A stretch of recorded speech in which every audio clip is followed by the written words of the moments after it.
It's a big week this week. Institutions didn't just talk about tokenization, they executed. Ondo just bought a SEC licensed broker to issue US tokenized securities, and Mantle just launched an institutional tokenization platform with a stablecoin rail. These aren't experiments, they're infrastructure. I'll show you what this means for institutional flows and for your portfolio.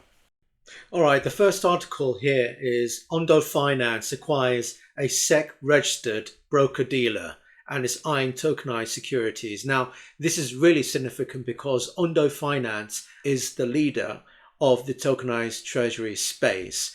Now, this purchase of a SEC registered broker is not just any other dinky old register. It has to be an approved SEC registered broker because it will enable crypto native RWA issuer the legal rails to actually issue and trade tokenized securities directly inside the US regulatory system. But that's just half the story.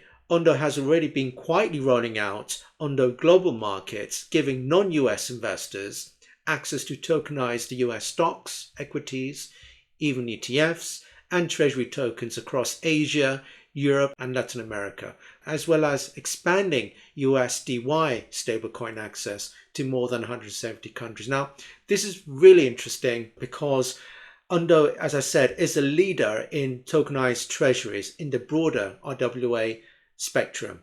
And what they come up with in terms of product innovation, traction, and working with partnerships and dealers, including with the regulatory system, really stands out as one of the top RWA coin projects that we as investors need to seriously take into consideration. Because ultimately, why do we have tokenized treasuries to begin with? Well, if you cast your mind back, it's really used to extend the life of the actual TradeFi government issued bonds, but actually tokenize those products on the blockchain. Why? In order to create a much larger user base, client base. So it would allow 24/7 access to global markets, which is very different from TradeFi. It's 9 to 5, depending on which country you live. It also allows faster settlement times through those trades and sales of tokenized treasuries on the blockchain, which TradeFi has that as a handicap, as I've just explained. So making this purchase is really important because it would give us, the investors, the comfort that we need that the likes of Ondo is not just any RWA coin project that just thinks of setting up its own blockchain system, but it needs to worry about the ecosystem that surrounds it, right? Like how to work with TradeFi, how to work with the financial regulators in order to create a much more global access to that RWA coin project, which is very important when we make those financial investment decisions as to handpicking what could be that top RWA coin project, where we need to look at it in its entirety, not just the blockchain system to which it represents, but how it adapts across the rest of the ecosystem, right? So it's very important. But even though, as I said, the story in this article is just for enabling US investors to be able to issue those trades and sales orders via this Oasis Pro SEC registered broker dealer, well, there are other innovations and rollouts that is happening behind the scenes in the broader Ondo Finance spectrum. So very interesting and would appeal to the global mass audience out there. Now, just to show you a couple of interesting charts. Now, this is on-chain data. Now, if you look in Ondo, and this is from CoinMarketCap, incidentally. If you look at its inception, which is January 2024 of last year, that's where it actually started as a project. And if you look at the market cap, it's actually on an exponential growth path, and it's currently 2.86 billion market cap. And in terms of price, you can see it started out with nothing, obviously, in its inception, and it's been up and downs along the way, but you can see ultimately it's on the continuing gliding path upwards. If you take the support levels in each of these peaks and troughs, it's heading towards the upward trend. So very interesting. And as I said, the market cap is 2.8 in the treasury space. If you look at another interesting chart here, which is RWA.xyz, and if I click on US Treasury specifically, not the global Treasury market, mind you, it's currently 8.4 billion. Well, if you divide 2.87 billion by that amount, it's just over 25%. So it's a quarter of the US tokenized treasury space. So this means that Ondo Finance is one of the top leading companies out there who specialize in this space, which gives it a sense of authority, confidence that it is gaining more traction, it's getting more momentum, and there's more product innovation, as I said, rolling out into other countries, spinning off new types of tokenized financial instruments, whether it's tokenized treasuries. There's even talks of tokenizing equities and stocks on the finance blockchain system. So you can see that is growing slowly but surely into other territories. So I would suggest that you eye yourself on Ondo Finance, particularly for the US audience of my channel out there, that given this announcement, maybe it's something you should actually investigate and take it further. Now let's look into the next interesting article, which is Mantle launches tokenization platform and adds WLFI's USD1 stablecoin in RWA push. Now this is actually a launch of an infrastructure layer, not just the token itself, but the tokenization as a service platform, which is integrated, as I said, this WFI's USD1 stablecoin as its native settlement rail, which would turn its layer 2 network offering into a live issuance hub for tokenized assets. So if you just compare this offering, which is, I insist, it's an infrastructure layer offering, and if you compare that with the rest of the RWA coin projects that just mainly focusing on individual tokenized assets themselves, such as real estate, etc. So it will make Mantle's offering stands out from the pack because its move is infrastructure first, building the rails for compliant issuance at scale. This is a shift from tokenizing one building to laying the highway, if you like, for an entire tokenized economy.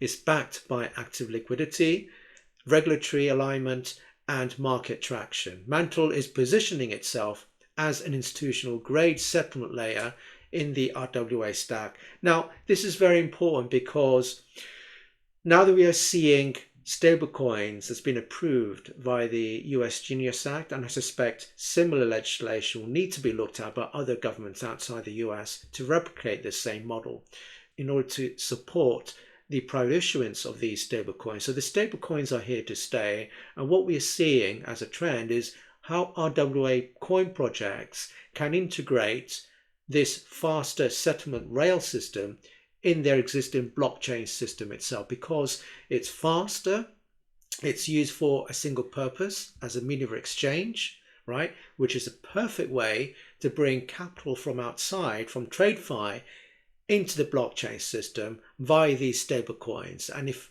we use that approach, well, it will make the entire blockchain systems in the RWA space as a whole much more appealing, much more liquid, much more accessible, and faster settlement times at a fraction of a time, at a fraction of a cost, rather than burning the gas fees using the native tokens in these RWA blockchain systems. So this interoperability between the underlying blockchain native token, and if you overlay it with the stablecoin and use that as a settlement rail, well, this is a trend that we are seeing. And well, this is precisely what Mantle is launching through this tokenization as a service platform, which is very, very interesting and very innovative. So we should really watch this space. And again, if I back it up with the current market cap of the Mantle token, if you go back to coin market cap, it's oscillating at $2.50 per coin. But if you look at its trajectory, it started out in September 2023, and its market cap is quite high. It's quite significant, just over $8 billion within the space of 2 years. And in terms of price, you can see that it's grown, again, exponential growth across the curve over its lifetime. But in particular, it's actually skyrocketed in August this year. So just in the summer of this year, is actually from $0.50 to $2.50 is actually 5x'd in a matter of a few months. Very, very interesting. And you can see this final quarter when it's made that moon shoot. you can see that clearly there's been a lot of announcements, a lot of traction and selling and positioning of this tokenization as a service infrastructure platform really has paved its way. You can see, well, clearly the markets interpret this as significant and quite innovative and unique in its value proposition. So together with Ondo and Mantle, these two seems to be a rather interesting prospects to investigate, as I said, and do that research on the moves of Bitcoin to last. Well, you can see that Bitcoin is set for that quick run to 135k and beyond by the end of this calendar year 2025. So with this major bank note forecasting a rapid upside towards that 135k, citing ETF inflows and derivatives positioning, this is actually significant because a mainstream bank backing the thesis gives institutional credibility. It signals portfolio desks are modeling Bitcoin as an allocation and not as a speculation. If I just show you one final chart, just to show you that, in the past 7 days or so, you can see there's been major multi-million-dollar capital net new money coming into the US Bitcoin spot ETF. You got BlackRock, which is represented by the ticker symbol IBIT. It's taken the lion's share of those accumulative capital inflows every single day. And you can see as of it's Wednesday today, of Monday this week, is actually amassed $1.2 billion just for this Monday alone. So it just comes to show that you just need to hold on to that long-term thesis and conviction and hodl and do that occasional DCA whenever you have spare cash that you want to invest. So that's all I have for you today. The bottom line in today's episode of what's happened this week is RWAs give crypto a seat at the institutional table. Macro liquidity gives it oxygen. If you're not an investor, prioritize the regulated rails such as Ondo and the compliant issuance platforms such as Mantle. They're the pulse of the next cycle. So if you enjoyed today's episode, please don't forget the like button, to share the video to colleagues, friends and family, and if you haven't done so already, to please subscribe to my channel as I regularly publish some interesting videos such as these, anything to do with Bitcoin, RWAs and the future of finance. So until next time.